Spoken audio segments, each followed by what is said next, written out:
Salut! J'écoutais le Parrain la semaine passée. Puis j'avais jamais écouté le deuxième puis le troisième.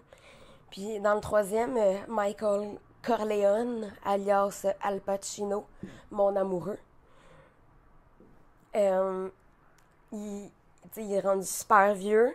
Puis il se sent hyper coupable de tous les meurtres qu'il a commis, puis qu'il a ordonné, puis il a fait tuer son frère quand il l'a trahi. Puis à la fin, euh, il y a quelqu'un qui essaye de le tuer, puis finalement la balle, elle atteint sa fille, puis sa fille meurt. C'est comme la goutte qui fait déborder le vase, là. Il crie, puis il en peut juste plus, puis il arrive plus à vivre avec cette culpabilité-là, puis on dirait que c'est de ça qu'il meurt à la fin. Il meurt de culpabilité, si ça peut être une vraie cause de mort, là. Puis je me suis vraiment beaucoup identifiée, comme je ressentais ce qu'il ressentait. Mais c'est sûr que c'est un bon acteur, là, mais j'étais vraiment capable de... je sais pas, c'est tellement venu me chercher que ça m'a habité pendant des jours. Puis moi, je pense que c'est parce que moi-même, je ressens énormément de culpabilité. Je disais dans ma première vidéo que j'ai eu des problèmes de consommation puis des troubles alimentaires. J'ai eu énormément de comportements autodestructeurs. Vraiment, vraiment, vraiment, vraiment, vraiment beaucoup. Vous pouvez même pas vous imaginer. C'est pas ça le sujet de ma vidéo, là. Mais c'est pour dire que je ressens énormément de culpabilité aujourd'hui. Ça fait des années que j'en ressens, mais on dirait que en étant sobre, je réalise de plus en plus à quel point je suis allée loin, puis les conséquences de toutes ces actions-là.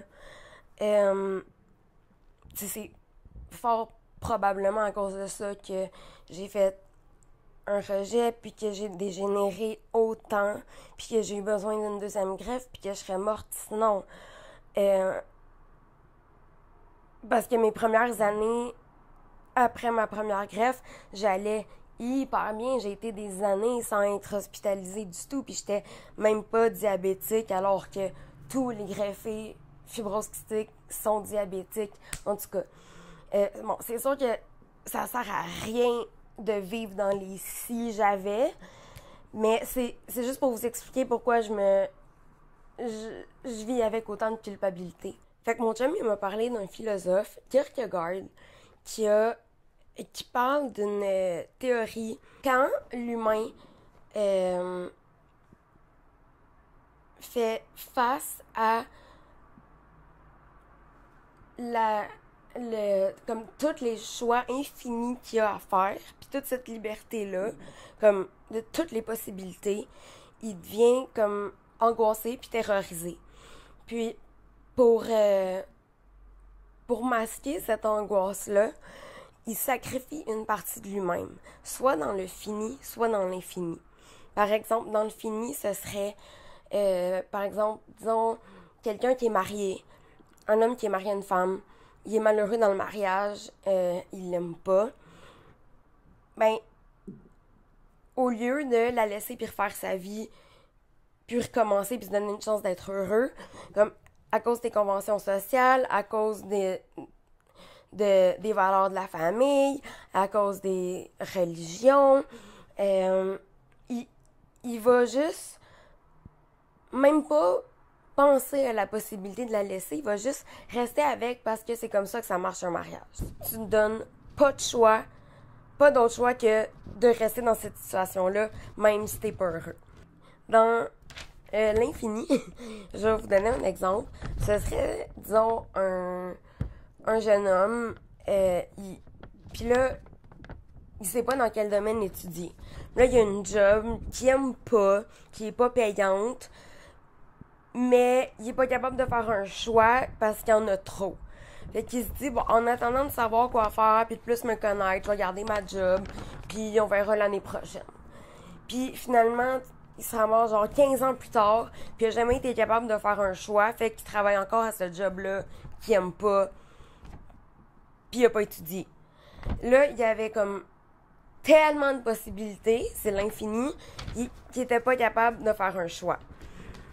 Fait que dans les deux cas, la personne a sacrifié une partie d'elle-même, une partie de sa vie, parce que elle était pas capable de dealer comme autrement. Elle était pas capable de faire autre chose avec les outils puis le bagage qu'elle avait.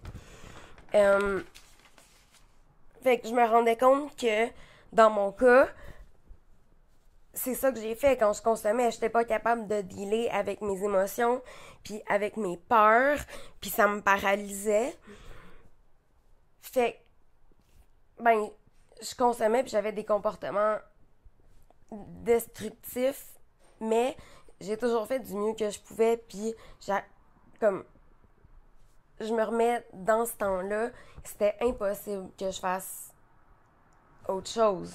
Fait que faire maintenant pour enlever cette culpabilité-là? Faut que je fasse un acte de foi, puis juste que, disons que je recommence plus, puis que maintenant je prenne soin de moi, puis que j'apprenne de ça, puis que j'en tire une leçon, puis même comme pour aller plus loin, que j'utilise ce que j'ai appris pour aider les autres. Puis essayer de me pardonner parce que, comme je dis, je sais que à ce moment-là, j'aurais pas été capable de faire autre chose, puis c'est fait, c'est fait. Je peux pas revenir en arrière. Ça sert à rien de rester là-dedans, puis de tout le temps brasser ça, puis brasser de la merde. Puis il faut que j'avance. Fait tu sais, apprenez, essayez d'apprendre en tout cas à vous aimer, à vous accueillir, à être doux avec vous-même, à vous donner de l'amour. On fait toujours du mieux qu'on peut avec ce qu'on a. Puis, c'est ça, l'important c'est d'avancer, puis de tirer profit de ce qu'on a fait parce qu'il y a tout le temps du positif dans tout. Fait que sur ce, moi, je vais me coucher. Fait que je vous souhaite une bonne nuit. Bye bye.